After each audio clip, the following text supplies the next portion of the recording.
Welcome to another episode of the Headless Giant podcast. I'm your host, Headless Giant, and I've got a special guest today, Slonky McJuice.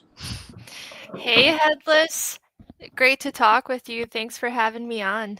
It's good talking with you too. So I like to incorporate my audience and people who want to come onto the show. And so, I thought we were having a back and forth in DMs about my stance on the gender divide and how you have a different stance. So I thought, this would be a good time to sort of like hash it out and have a discussion about these issues. So I'll let you go first. What are your issues? And we can get into it. Um, I think that the biggest issue that is causing the gender divide today is just um, there's like no education on what our gender roles really are. And I think that people are really confused. I would very much agree with that. I think that we are taught that we can do anything while we're growing up, and then we quickly realize that that was a lie, and that there are certain ways in which our behavior gets us into a lot of trouble. And then we end up finding out along the way that, what they told us about doing anything was not exactly what they meant. And they didn't really know what they mean, but they didn't want to discourage us. And I think that's the big issue is that, when you talk about the reality of the situation between the sexes, it's automatically put into this lens of oppression and oppressor, and it's not really seen as kind of a shared responsibility towards society, towards yourself, towards your family, towards your kids, towards your parents.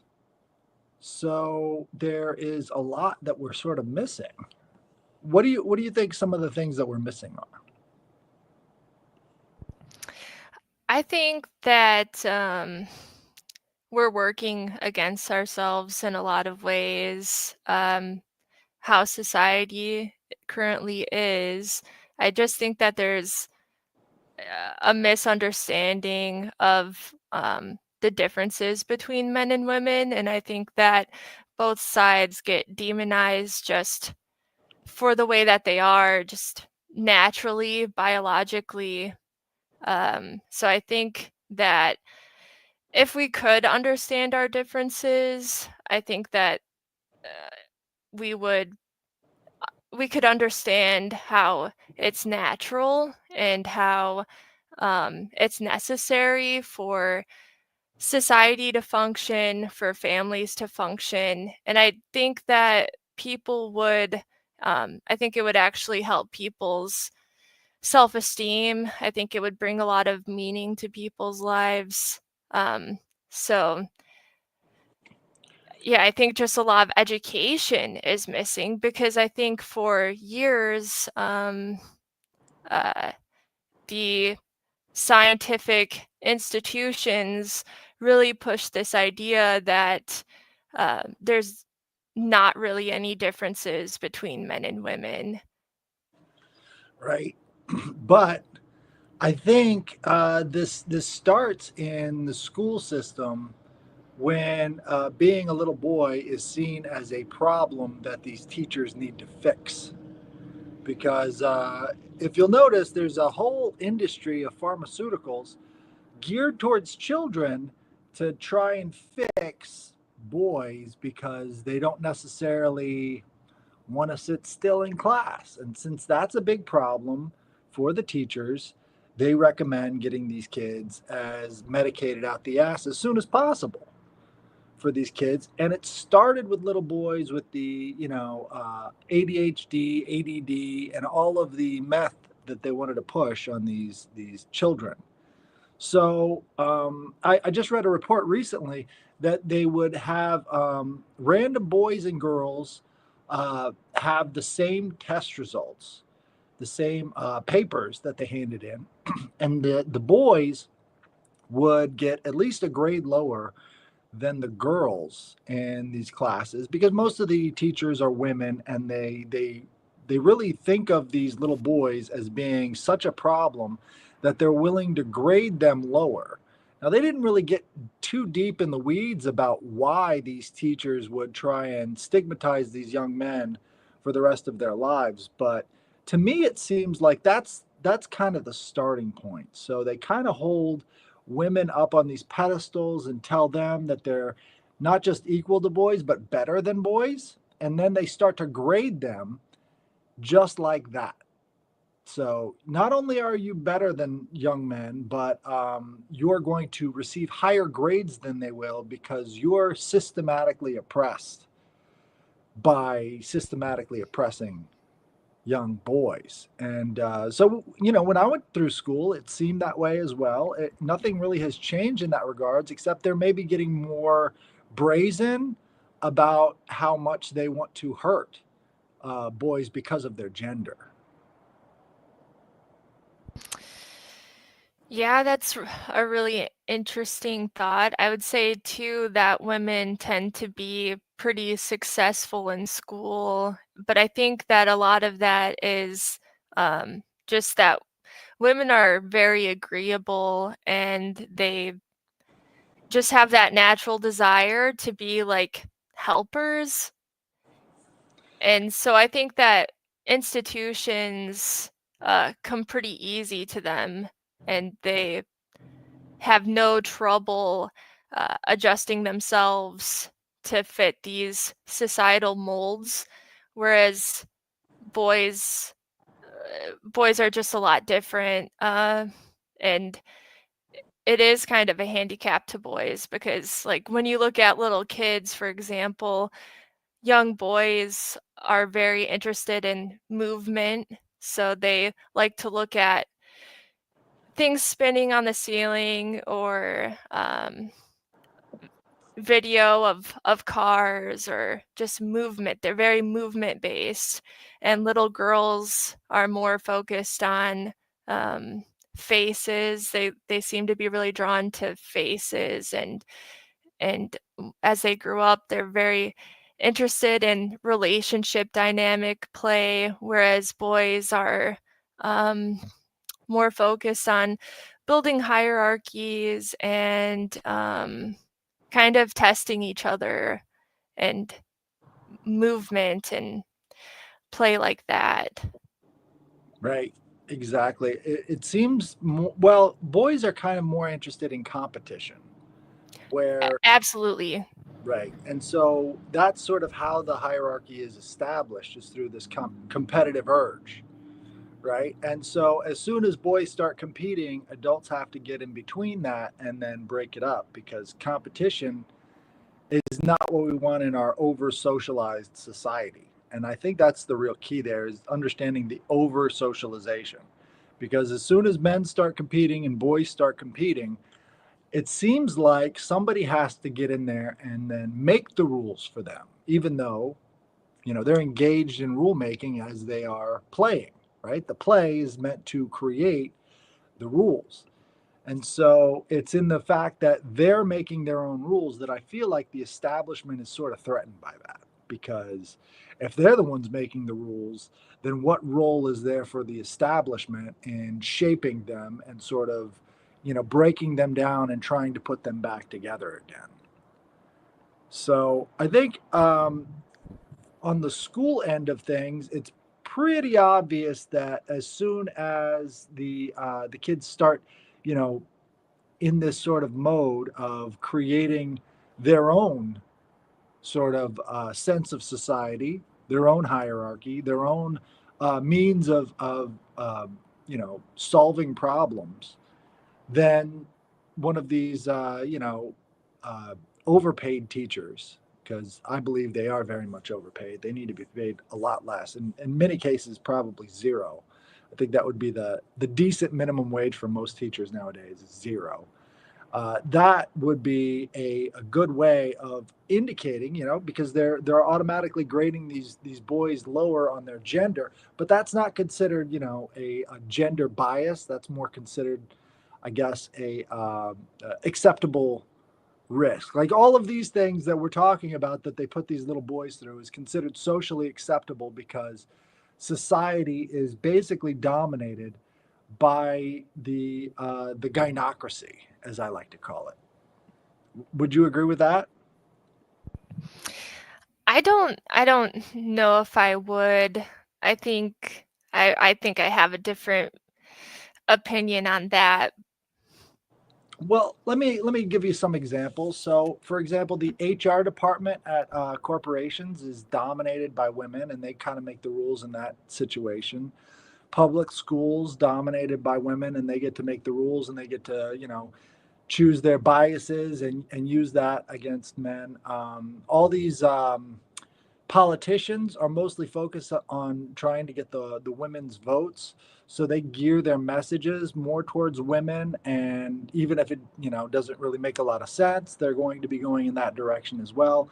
So between all of these different institutions in society catering towards the I guess ambitions of women who want to make the rules for other people, I would kind of call that the gynocracy, which is just a combination of two words, uh, gyno meaning women, and then ocracy meaning rulership. So you've kind of got everything. Well, women also have 80% of the spending within the home. So 80% of the spending is done by women. So all of the commercials are geared towards the preferences of women and not necessarily the men who have to, you know, work and be concerned with putting food on the table through their labors instead of, the home spending. So you've got sort of all of these different factors geared around what a woman buys. Like if you go into a any sort of clothing store, right, that serves both men and women,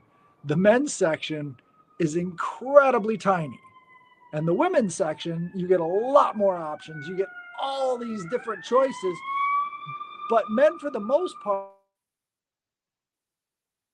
sorry about that. Men for the most part have to kind of submit and comply in. I mean, look at the difference between men and women's professional fashion.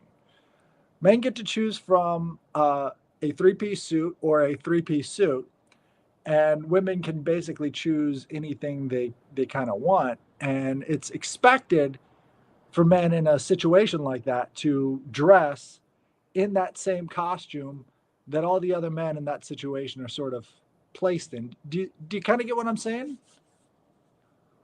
Yeah, I do get what you're saying, but I think that a lot of the profiting off of women goes back a long time, you know?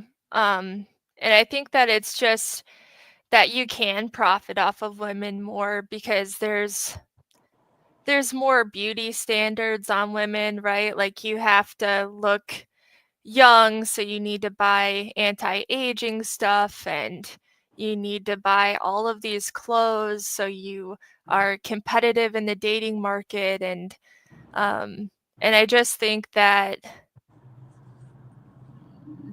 you can stand to make a lot more profit off of women, whereas men men are gonna buy whatever t-shirt they want, whatever pants they want, but they don't have these same they're not judged on their appearances as much. Like women have always had to, in order to get what they want, they have to seduce it, right? And so appearance is just much more important for women.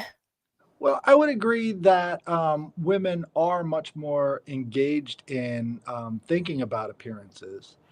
But in terms of actual competitive advantage, if men do small things to improve their appearance, they can actually do a lot better in the dating pool than if they dress how they normally do and they act as they normally do. But most men are not interested as much in, gussying up their appearance for other people because they're more utilitarian than decorative. And that I think is a huge divide because uh, a lot of women's spending is based around these decorations or appearances or keeping up the idea of their idea of beauty as opposed to caring about the utility in what they're doing. Like, for example, throw pillows, right? So, I mean, Mhm. you got 16 throw pillows on the bed and you're not allowed to sleep on them. So, what are they actually there for? And I know that's a commonly used trope, but it kind of applies to a lot more things than just throw pillows. It's sort of like everything. You have to sort of gear your entire life around making the appearance of things more pleasing to women just by the nature of them being there. So, you can't really focus on yourself as much and focus on what you like. You have to kind of solely focus on keeping her happy in every regard, in every walk of life, for as long as you live, if you want to keep her around. Because as soon as you stop that focus, then you don't care about her, and she decides that it's time to pack it in and steal everything that she took from you, and take the kids too as well. Because this goes back to the gynocracy angle. You're as a man, you're never going to get the custody of your children, ever. It's not possible unless she is overdosing on drugs in a ditch with your kids in the back seat. That's about the only way that you'll ever actually get custody of your children as a man. And so, understanding that angle, I think the hard gynocratic reality of it really starts to come into focus, is because there is absolutely nobody in the court system that wants to, uh, represent men, because that's not their bread and butter. The entire society is based around catering to women, and it doesn't stop in the courtroom. Yeah, these are some interesting perspectives for sure. I think that I think that we could definitely stand to have discussions about women spending. I really don't understand how they can afford all of the things that they do. I'm like constantly asking myself this, like how can they afford to get fake eyelashes, fake nails, $80 concealer? It's very expensive. I don't understand how women are keeping up with these habits. Um, Well, I think that's part of like the consumerist culture. Is this is one of the reasons why they have to make sure that women are the sole custody holders of the children, is because then they can get money from the man and spend that money on frivolous things for themselves. It's less about the children and more about her spending. And you want to keep her spending so that you can kind of stimulate the economy more, because guys don't buy all that stuff. And so a lot of, frivolous businesses are dependent on, how many threads she can put into her hair and make it look longer, or the eyelashes or the nails or all of these other things that would just simply not exist if we had a little bit more utilitarian mindset. yeah, yeah, and there is something pretty narcissistic about it, and I think that um, a lot of it has to do with social media. Social media has really pushed people to just be obsessed with their appearance, um, just like they self-censor themselves. People aren't authentic online, and they just are always comparing themselves to other people, always looking for ways to make themselves more attractive, to try to get the attention, get the dopamine hits. But I think that what you're speaking on also is is a lot of the devaluing of the masculine parental roles, and I think that is a really big problem. You're right that men do struggle to get parental rights, and that's definitely a discussion to have because if you really look at the numbers, in single parent households, the children that are under just a single father actually do a lot better than the children that are under a single mother. Right. And I think that people don't really realize how important fathers are in society. I think that a lot of our parents, like a lot of our fathers, I don't know uh, what was up with some of these boomer dads, uh, Gen X dads, but I think that a lot of them thought that their role as a father was to just have the kid and maybe teach them some practical things. But otherwise, they really left it up to the mothers to do a lot of the parenting.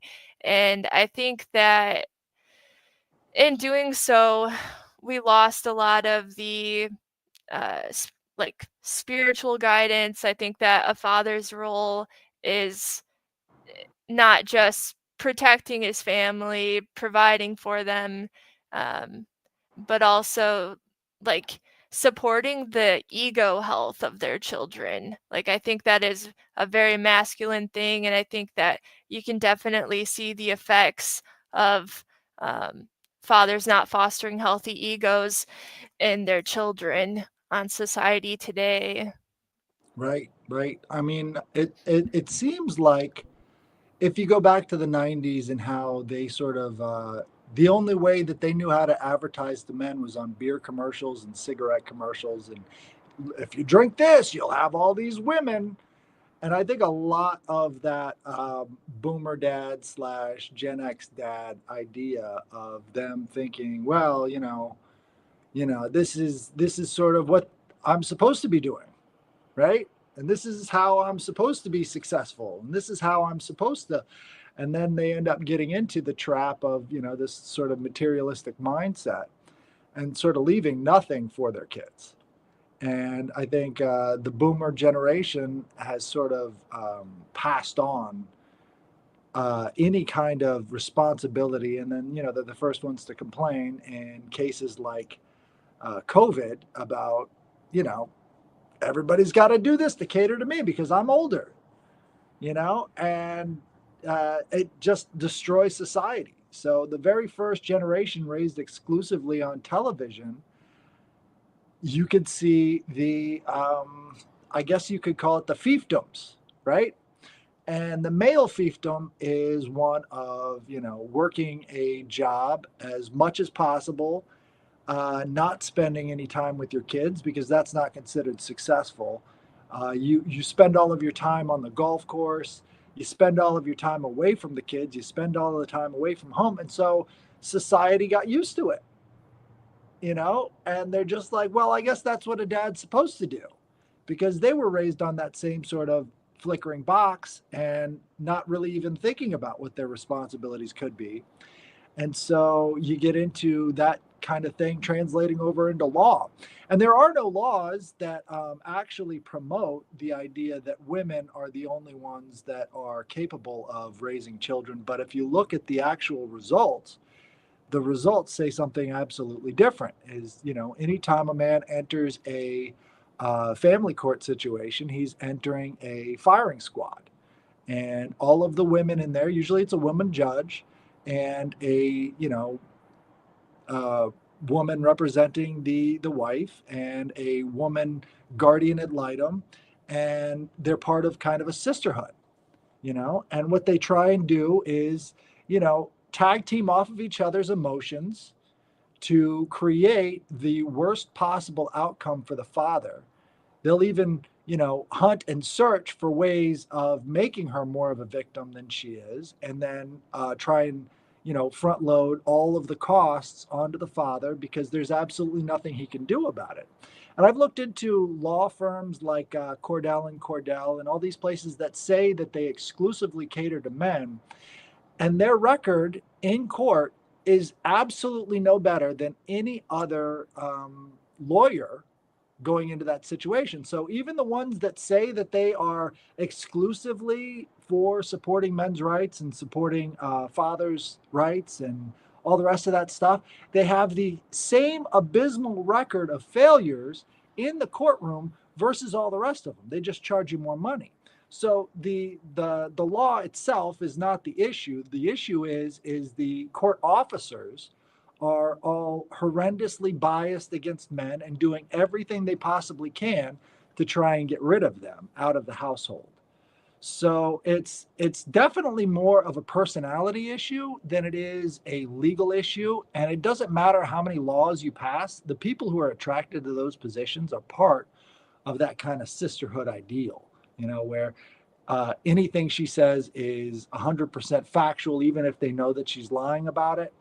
And anything he says is the result of his anger issues, and he has to, be force medicated. Back to the force medication again. So they try to force medicate any father that goes into the courtroom because of perceived anger issues, even when there aren't any, and they just want to make sure to make it as painful as possible because he has to learn his lesson. And they don't even really even consider it as a male thing. Just like if there is a woman in the courtroom, it has to be because he's bigger and stronger than her and therefore abusive. So we got to get that on the streets too. Like as we're walking down the streets or a dark alleyway or whatever, we're met with immediate suspicion. And I don't necessarily fault them for that because I'm sure that they've had experiences for why they would feel suspicious to, a man walking down the street. But it's pretty much uniform across the board. We're immediately met with suspicion anywhere we go, versus a woman who, historically, the best assassins throughout all of history have always been women because they can get in close and then just poison or kill any way they want to. In terms of baby killing, women just top the charts on that. I mean, not even close. So, uh, and now what we're seeing with child sexual abuse, especially in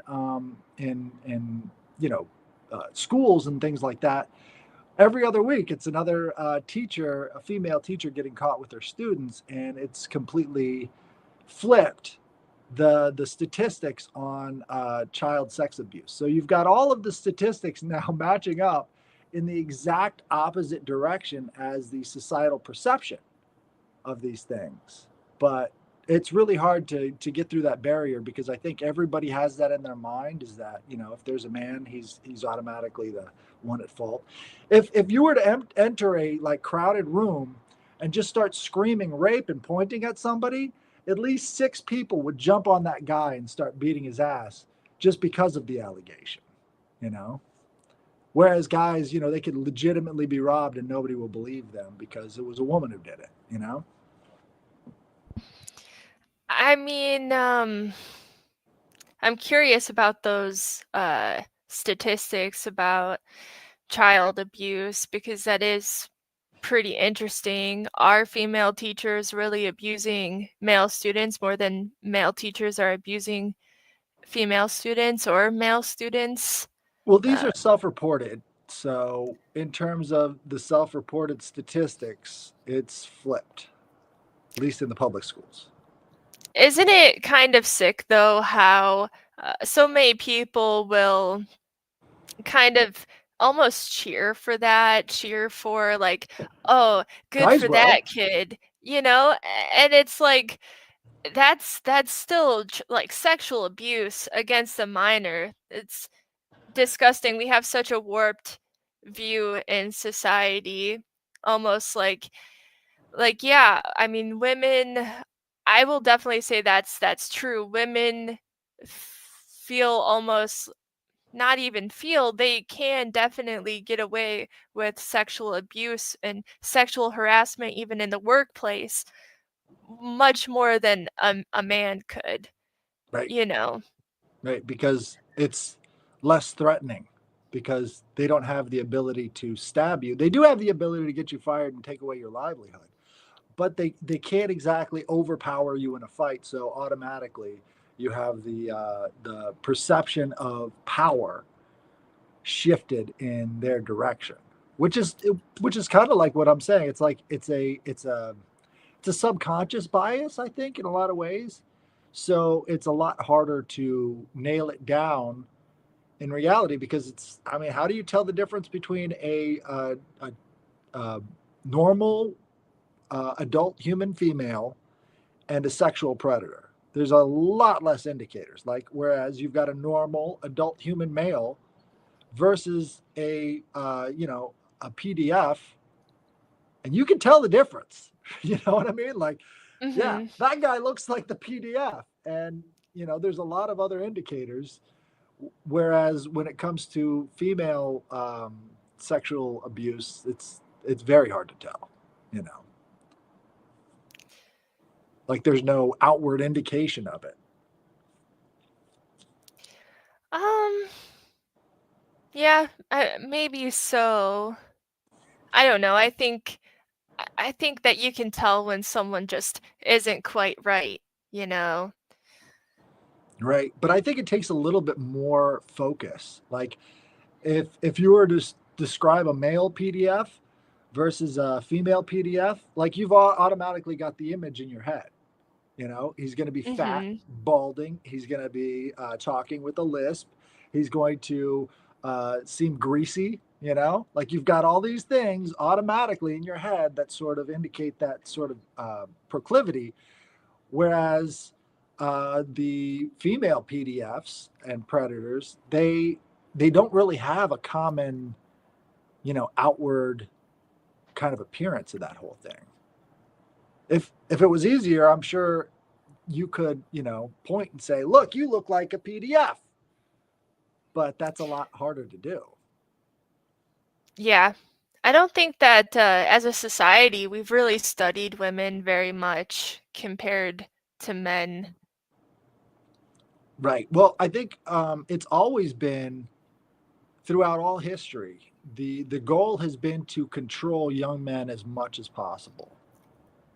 You know what I mean? Because you got to get them in the front in the battle, fighting against the enemy. And classically, 90 to 95% of women reproduce, whereas only about 40% of men reproduce. So throughout all of Interesting. history, right? Because one man can inseminate tons of women, but Mhm. only one guy doesn't necessarily have that going on. So if you take the larger view of things, it becomes clear who society wants to control a lot more. Because female proclivities end up making other people a lot of money, whereas male proclivities tend to take money away from other things. It's the male fantasy to go out there in the woods and build himself a cabin. Well, now you're not paying the builders. Now you're not paying the roofers. Now you're not paying the electricians. Like these things have to be controlled so that we can have a society of broken windows. Somebody's got to fix those windows. Well, I think too, the more power you take away from men in society, the easier that society will be to control because women are more agreeable and just easier to institutionalize. Like I said before, like women make very good, um, I guess, wage slave robots, whereas men, since they are competitive, you know, they want higher wages. They want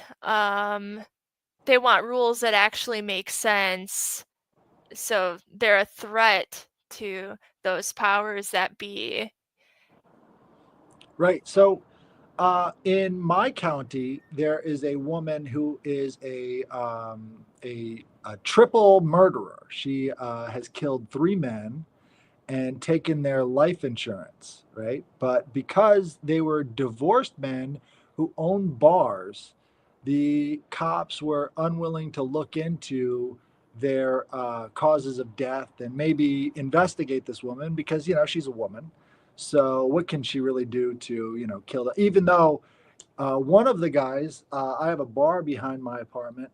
It used to be called Carpies until he shot himself in the head with his left hand, which he was right-handed, so that doesn't make a lot of sense. And she was engaged to him at the time, and she collected the life insurance money. So since divorced men have 11 times higher suicide rate than women, the society we're in now actually caters unconsciously to the female serial killer.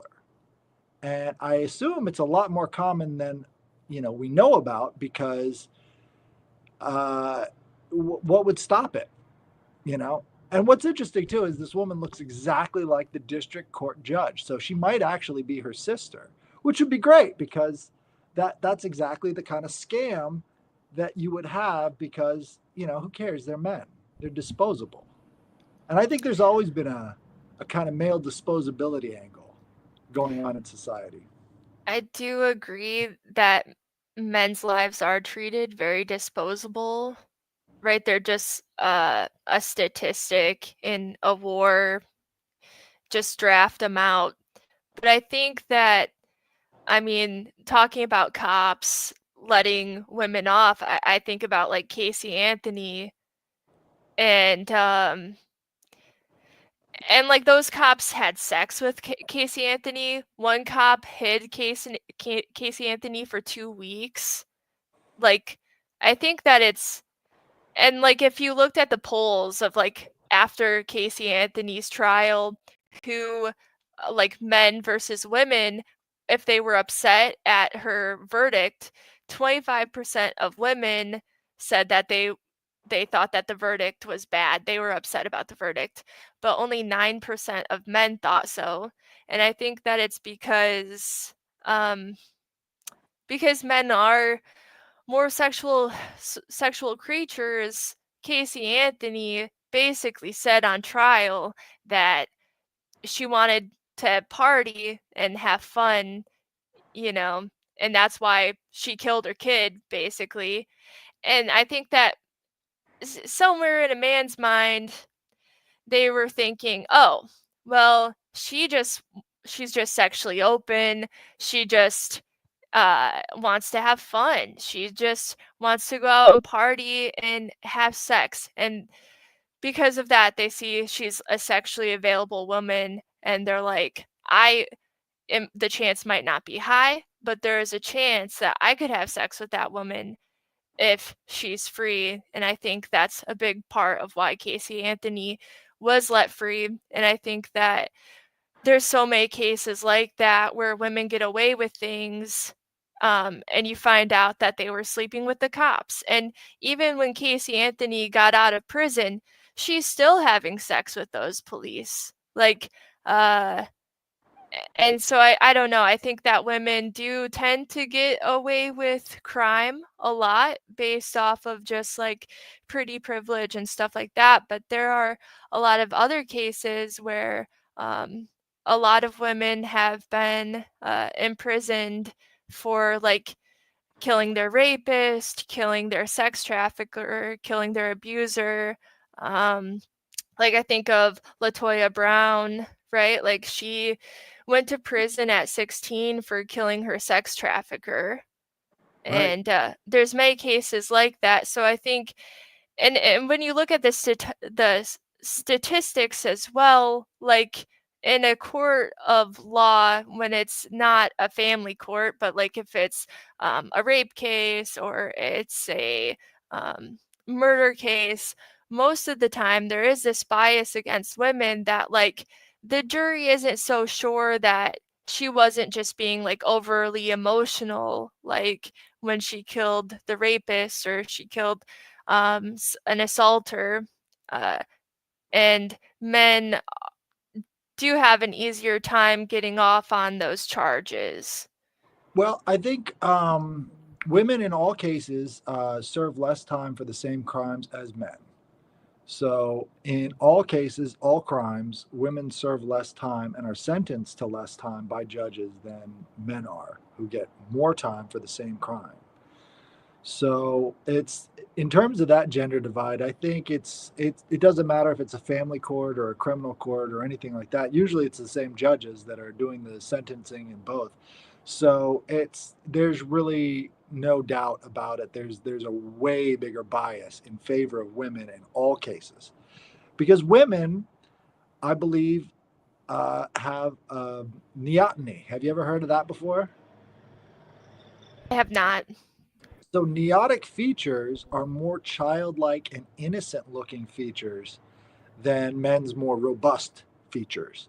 So in anthropology, they call a female skeleton gracile and a male skeleton to be robust. But they also call, children's skeletons, gracile versus more robust. And so you've got this idea of neoteny kind of governing people's perception. So, like you're saying, women kind of have a superpower, not just with men, but with other women too. Because women, as just because she's lying doesn't mean she's just because she's crying doesn't mean she's not lying, you know? So as soon as the tears start, there is an automatic empathetic reaction that happens in other women versus when a man starts crying, they don't look at that as anything but weakness, and weakness in a man across the board with both men and women is viewed as disgusting. This is one of the reasons why when women say, just tell me about your feelings, guys are like, this is a trap. You're trying to entrap me because if I show any weakness, automatically you're disgusted by it, right? So I think that's kind of this personal issue as well. Most women aren't even told, hey, you're not supposed to be disgusted by men when they show weakness. That's actually a bad thing. That's dehumanizing. That's treating them like less than human. But in actuality, men are told, you've got to pick yourself back up and get back out there. Whereas women are told that they are good for sharing their feelings. You know what I mean? Yeah, women are definitely encouraged to feel emotion and to process their emotion. But when it comes to men being shamed for emotion, sometimes, I haven't looked into statistics of this. I don't know how many women would shame men for their emotions, but sometimes I feel like that's self-imposed uh, men on other men. Right. In a lot of cases, it is, but that goes back to that competitiveness. You're not supposed to look up to the loser. The loser is supposed to end up winning. He's supposed to keep going and then beat all the rest of them. He's supposed to come back as the underdog, which is a healthy thing, I think, in society, is to think that that underdog is supposed to finally have his day. But it just doesn't work that way in reality. Like sometimes it's better if he just gets out of the game, like I don't know if you remember, there was this one I guess it was a movie where they're like, we're going to put the bench warmer out on the field and we're going to throw him the ball and he's going to get a touchdown. And then as soon as they throw him the ball, these two big linebackers come in and just rip him in half, right? Because they were looking to have that joy and that feeling of victory as he crosses that line. And finally we're gonna see that bench warmer do great things. But the reality of the situation is you have a certain amount of capability, and when you're operating outside of that, and this is why you see a lot of fight videos go very wrong for somebody, is because they assume that that's the way it works in reality. Is if you've just got the heart, then it doesn't matter the skill. But I mean, that's one of the lies that all men are told, is like, you've got to have the heart to get. No, you've got to have the skill. And if you don't have the skill, you could forget about, having that big underdog moment. So there's a big sort of gap between reality and the fiction that we're sort of fed, at least in American society. Because holy shit, man, all you ever see on TV is that underdog getting back at them. It doesn't work, And a lot of people overestimate their own capabilities by falling into that trap. Whereas, whereas women are told that it doesn't matter what they look like. You can still land Prince Charming, right? I don't think that that's true at all. I think women are incredibly insecure and Well, how many yeah. times have you seen one of these?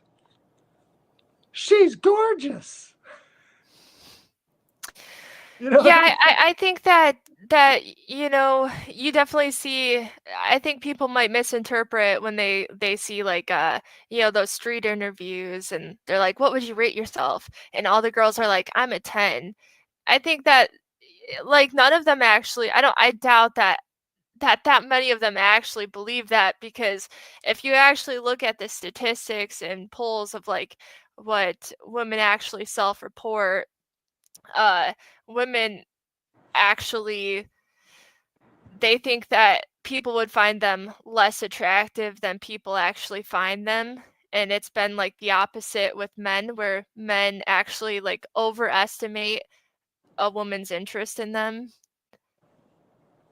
Right. Well, you've got the sort of skewed bell curve that we were talking about this guy in our DMs. We were talking about Homath and how more women are attracted to eights, nines, and tens on the men's side than the men who are, sort of equally distributed when it comes to attractiveness, right? So you've got the sevens down to zero being sort of all ranked untouchable, right? But the eights, nines, and tens, that's what all the women are interested in.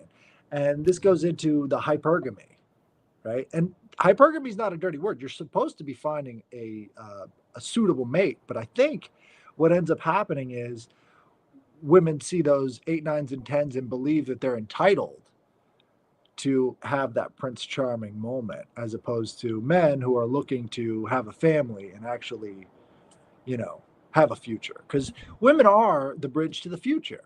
I think we can both agree on that. If you're going to have any sort of lasting impact on society and the world, you need a woman so that you can have children so that they can carry on your legacy, carry on the business, carry on all these things.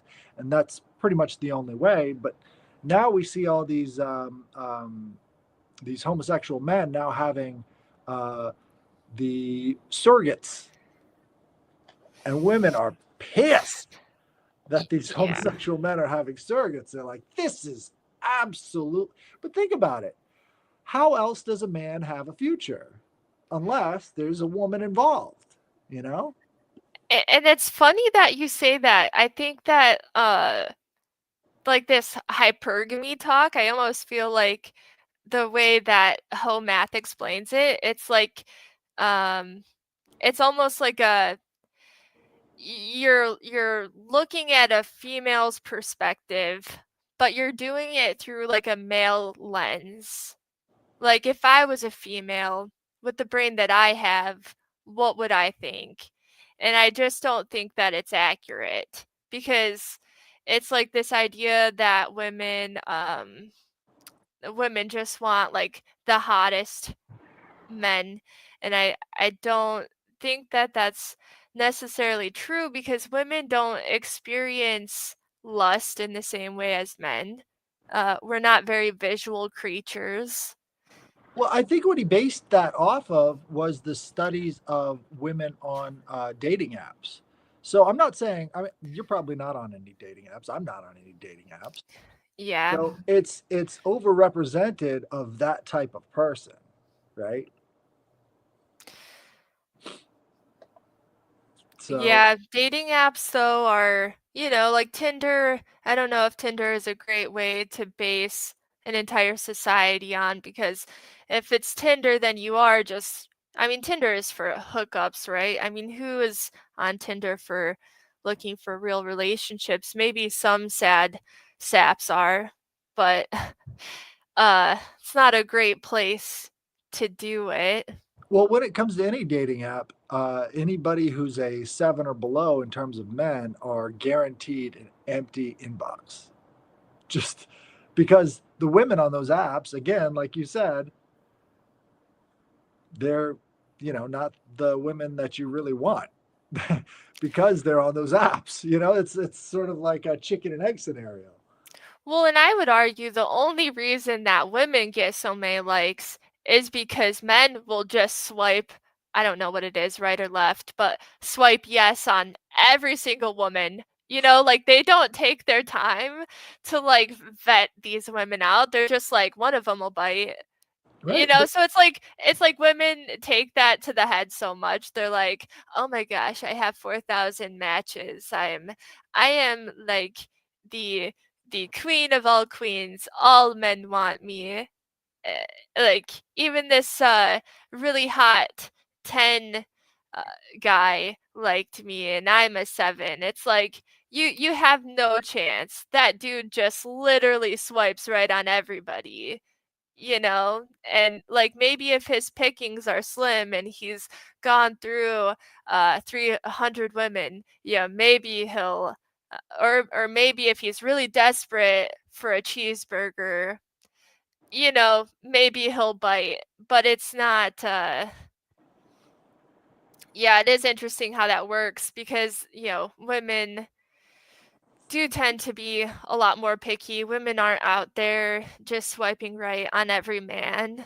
Like they're looking at looks, they're looking at Well, it's like what you were personality. saying in the DMs. We were talking about it, and you said, yeah, it's a lot riskier for a woman Yes, in these situations than it is for a man. So men have a different sort of reproductive strategy, which is you put certainly. as many hooks in the water as they're fishermen, right? So they're looking for the net, whereas women are looking for the fish, the perfect fish.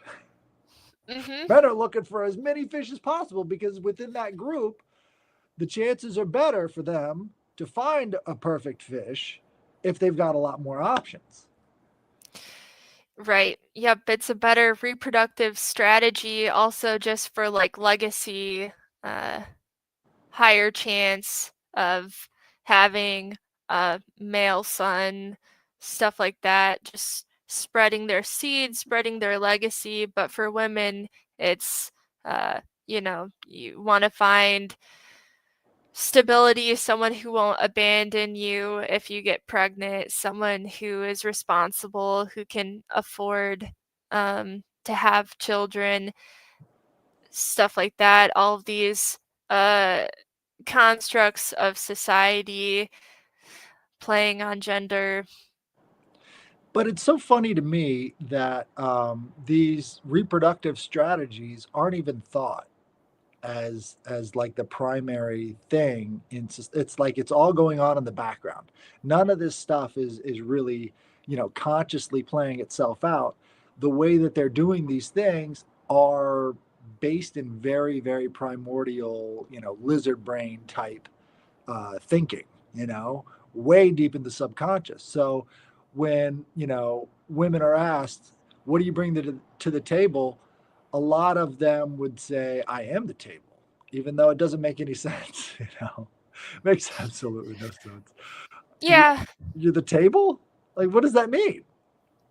I think you were saying too that you felt like almost like you feel like a woman is the uh I'm not sure how you said it quite, but like the barrier for, I don't know, having children, having a society. And I would really argue that it's the opposite because I think that the masculine at its core is just directing that divine energy. Like men control the uh the spread of that divine energy. They facilitate it. Right. But I think what we're looking at now is, if we go back to the education system, uh, we're looking at a diminished masculine energy. There's no more sacred masculine. And if you, like, for instance, on Instagram, I got this message from a woman who's doing tours of Delphi over in Greece, and I thought, wow, that sounds really awesome. And I start looking through all of the details in it, and it's solely focused around the divine feminine, and there's absolutely zero acknowledgement whatsoever of the divine masculine. So why would I put myself through that? You know what I'm saying? Like, why would I pay all this money, go over to Greece just to be told that, hey, guess what? You don't matter. You don't matter, and we're only going to be talking about women. How's that sound? You know? I mean, who talks about the divine masculine? I don't know anybody who talks about the divine masculine, but that just further proves how confused we are in society. Like we don't I think that if you asked anybody what the role of women are in society, what the role of men are in society, or what their role is as a man or woman, they're probably like, I'm not like completely sure. I'm kind of confused on it.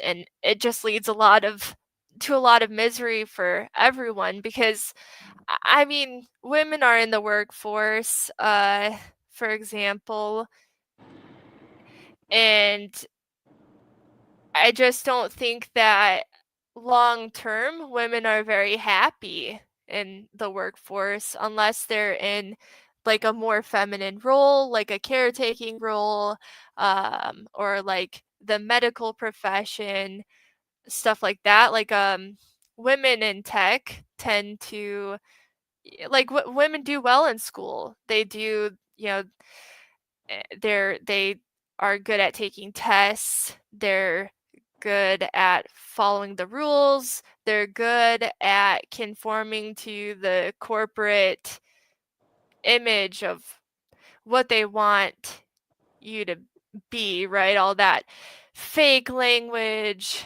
and I don't know, all the LinkedIn stuff.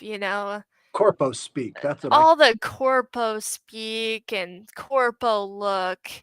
Women are very good at that, and so then women get into these roles, and um, I think that in school they're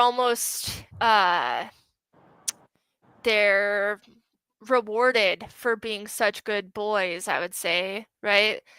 And I think women really thrive off of that, off of like people being pleased by them. They're very people pleasy. And then they get into the workforce, and that's like all they really have is just like um people pleasing. Like they could get some satisfaction out of their boss being pleased by them or whatever, but women just inherently aren't competitive.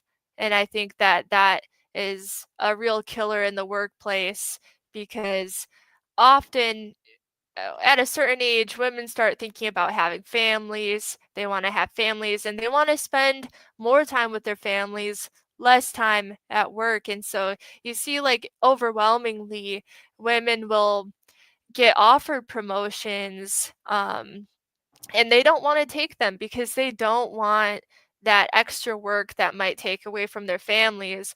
Whereas men are just inherently competitive. They find a lot of meaning on trying to build competence, build a legacy, and compete. And I think that just because of that, inherently, they're going to be better in the workplace. They're going to be better at tech. And it's almost like cruel to expect women to compete against men in these places where just women don't really have that drive to compete. They're not going to win that battle. You know what I mean? Like they might win against a good chunk of men, but they're never going to win against that top 10% of men. Well, I think what ends up happening is you get the kind of model that Homath talks about, where now men who are working have to subsidize women who are working because the productivity doesn't match up. So it's we have to kind of be there to kind of pick up the slack, because what does the HR department actually produce that is profitable? But they need well-paying jobs too, even though basically what the HR department ends up doing is making it harder for everybody in that company through compliance to ridiculous policies that the government is handing down.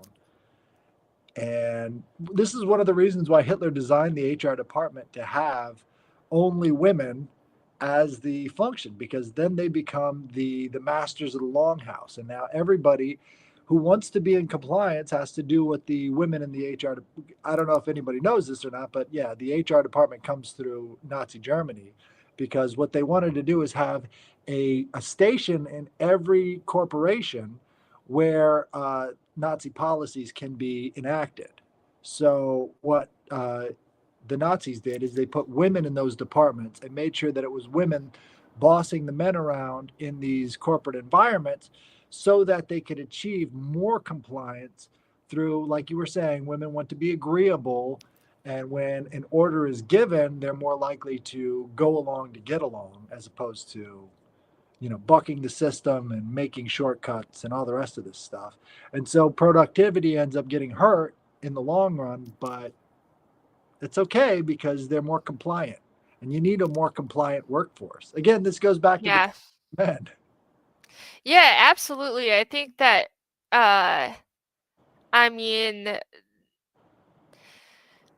just such a disenfranchisement of men in society, just years and years of propaganda, especially against white men, I would say, that has just led to these like inefficient bureaucracy, uh just shareholder ran companies, shareholder ran society, really. Um, I think that it makes sense, why why they would feel the need to take so much power away from men, because men are a huge threat to power. Right?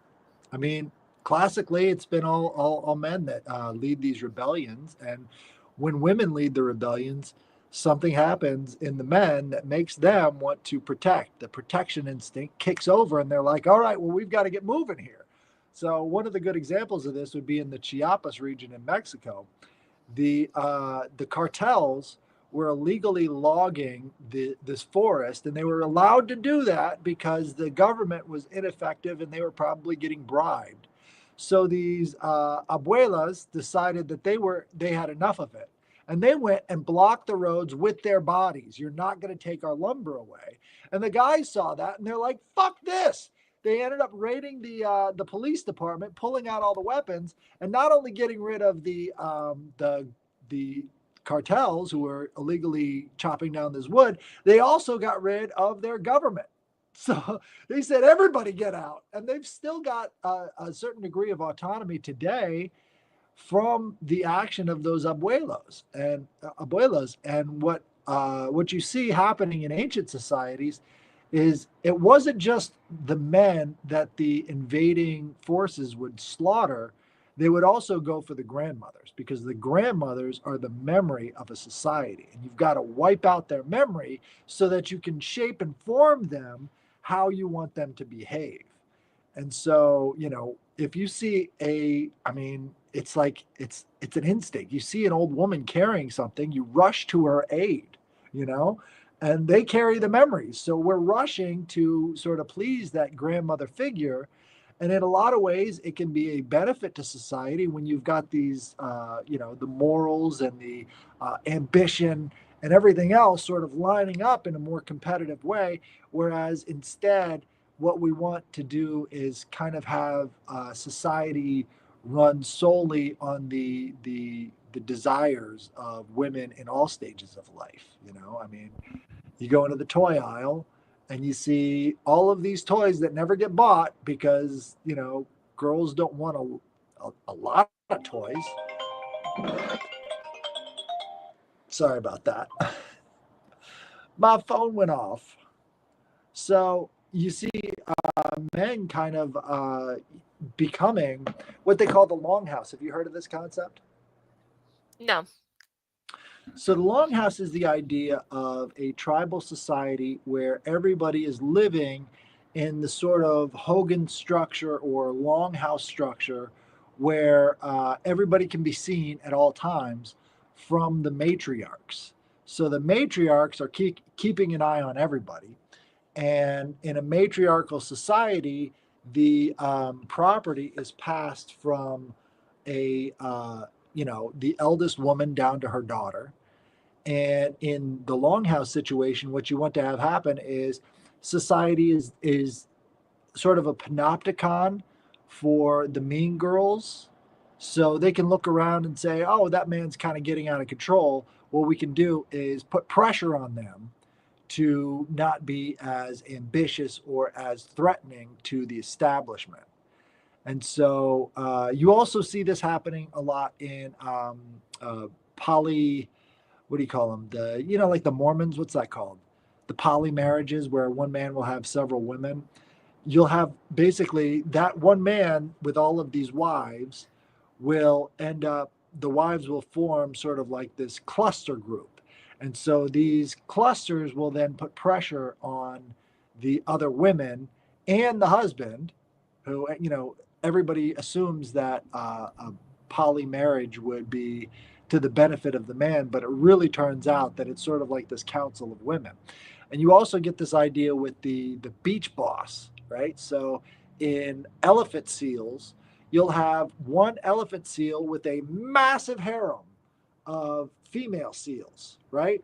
And so he's the beach boss. And if any male gets close to any of those females, this is walruses and elephant seals, both of them will have this beach boss scenario where you have one alpha and like 20 or 30 females in the harem. And if any males get close to that harem of women, that beach boss is going to destroy him, right? And this is kind of the hypergamy scenario we're going for in our society, because what ends up happening is all of those women are attracted to those 8, 9s, and 10s. So he's got his pick, right? He's got his harem. He could just go between all of them, and they're like, "Why won't men commit to me?"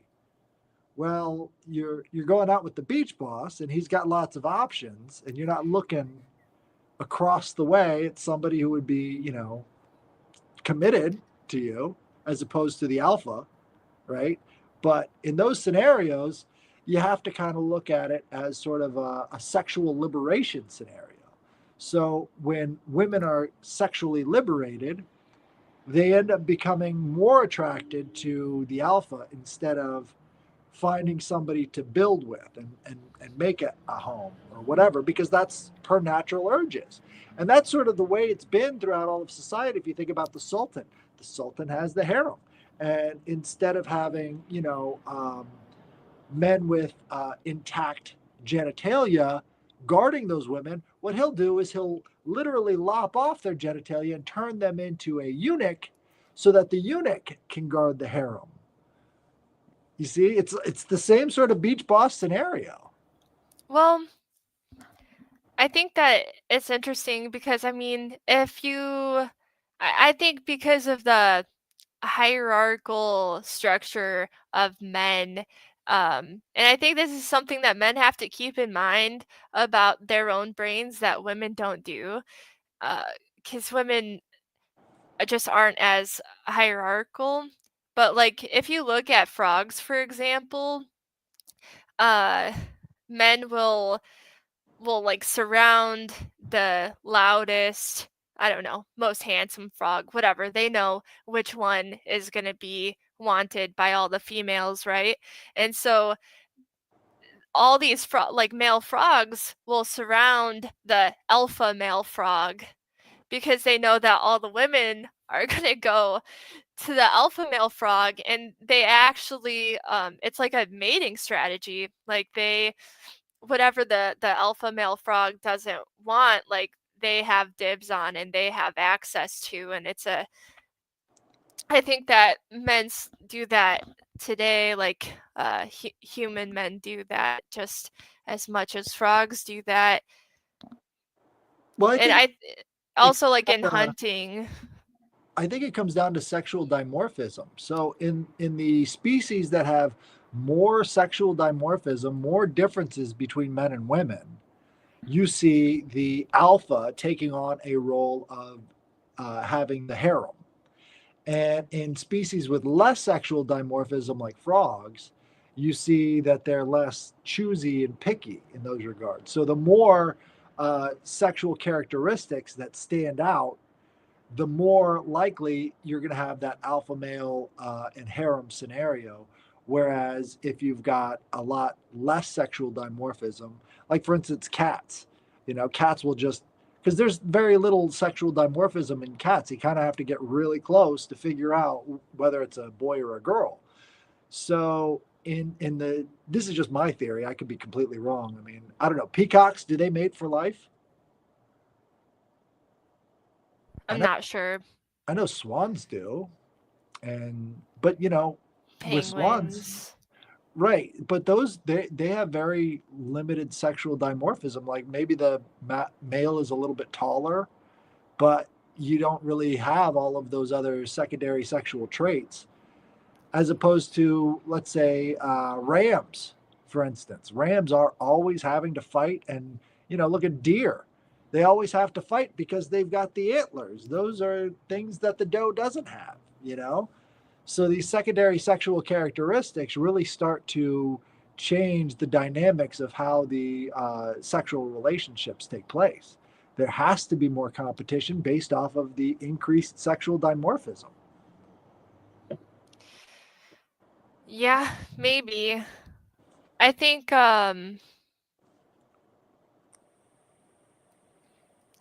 Look at I don't Elon know. Musk. We do it in a lot of different structures. Like it's not just the sexual marketplace, it's also um like the corporate marketplace. It's also the marketplace of ideas. Like it's always kind of the same, and I think that a lot of it is self-imposed on men, like men by other men, or almost like they try to enforce it on women as well, like men, because they do tend to gravitate towards like whoever, I don't know what it is, like is it they think that they're the most capable, or the but it really seems like men tend to flock around the most handsome man, and it doesn't matter uh what it is. And so you see it, I think, like a lot of these influencers on X or on YouTube, they get really popular and they get a lot of male backing. And I think that a lot of it is because men think that they're attractive. And honest, like, I don't know, there's almost something like a little homosexual about that. Just a little bit, where you find men um more open about it lately than I think that they probably would have been in the past, but they're like, "Oh yeah, he's so handsome," just like calling other men really handsome and almost simping for them. And I think that they think that women should have the same mindset, like, don't you see that this man is the most attractive man? Like, you're supposed to think that he's the most attractive man and simp for him. But I think that uh the female dating strategy isn't really that based off of looks. I think that you could definitely say that it is based off of success. Like, you know, rich men, rich men can pull any like really young women. Like ugly rich men can definitely pull women in their early 20s.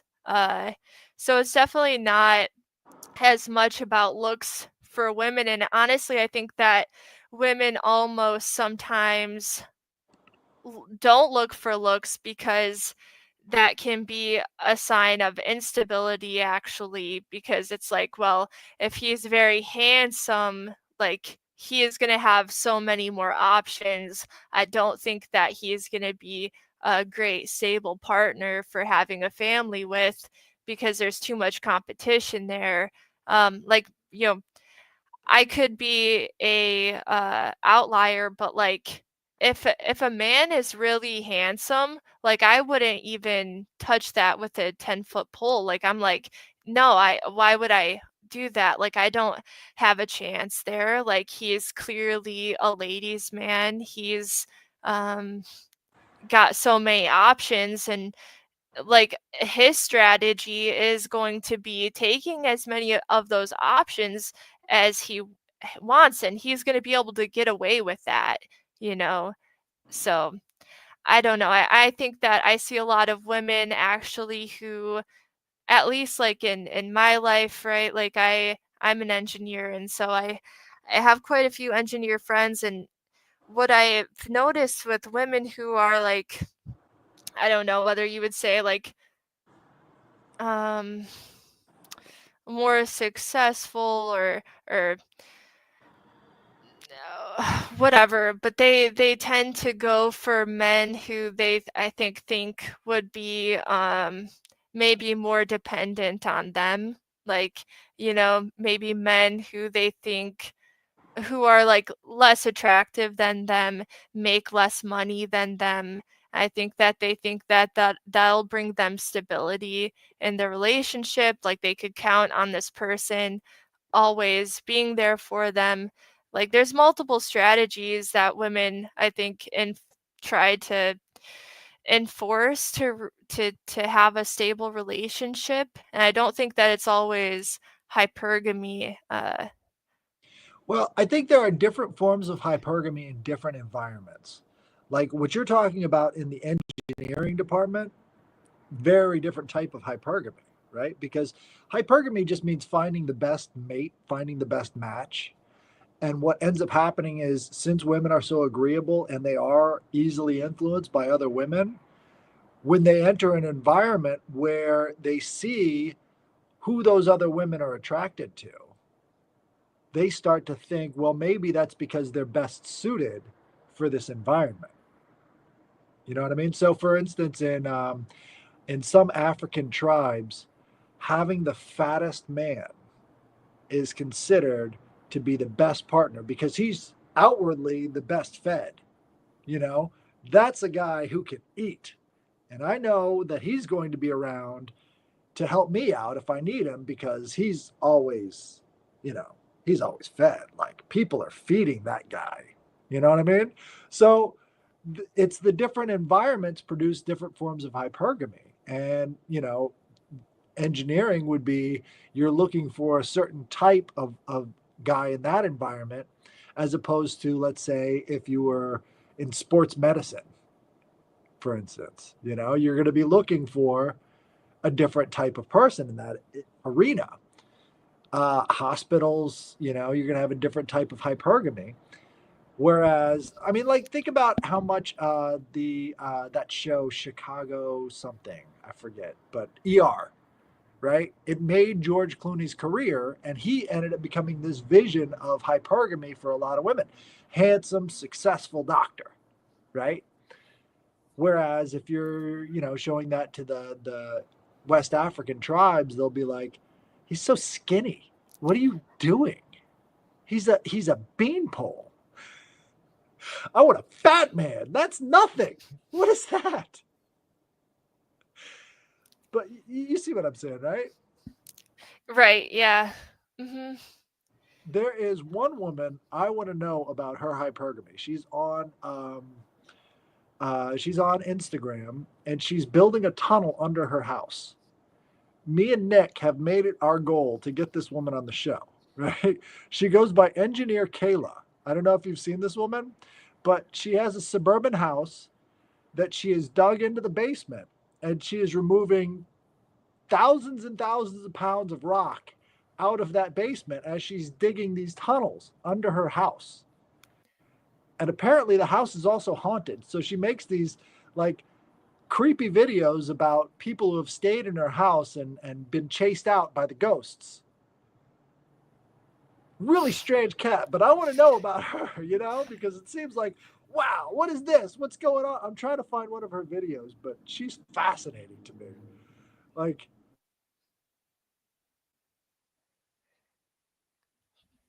Yeah.